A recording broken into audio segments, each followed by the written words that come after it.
Buat lu yang mungkin belum tahu nih, Thailand tuh sekarang tuh dapat julukan Sick Man of Asia, orang sakit dari Asia. Padahal dulunya sempat dianggap macan Asia, sekarang jadi orang sakit. Tapi emang apa sih yang terjadi sama perekonomian Thailand? Kenapa di saat negara-negara ASEAN lainnya berkembang dengan cukup pesat, kok Thailand malah segitu-gitu aja? Jadi kalau menurut East Asia Forum, sebelum krisis keuangan Asia yang terjadi di tahun 97-98, Thailand tuh selalu jadi negara unggulan di Asia Tenggara selama beberapa dekade, khususnya dalam hal ekonomi.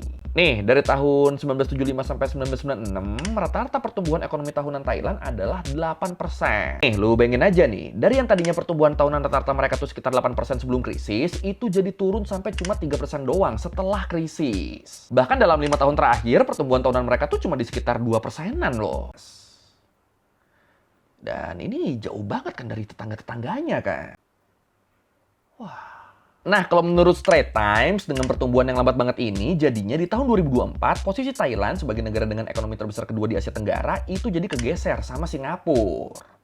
Thailand jadi turun ke posisi 3. Dan kalau tren ini terus berlanjut, nantinya sangat mungkin posisi Thailand bakal digeser sama Vietnam nih. Seenggaknya dalam 50 tahun yang akan datang. Ya, jadi setelah nyalip posisinya Filipina, Vietnam tuh bakal nyalip Thailand juga. Dan bakal jadi raksasa ekonomi terbesar ketiga di ASEAN. Bahkan kalau menurut diplomat, dengan performa kedua negara baru-baru ini, di mana Vietnam ngegas banget kan, sementara Thailand gitu-gitu aja.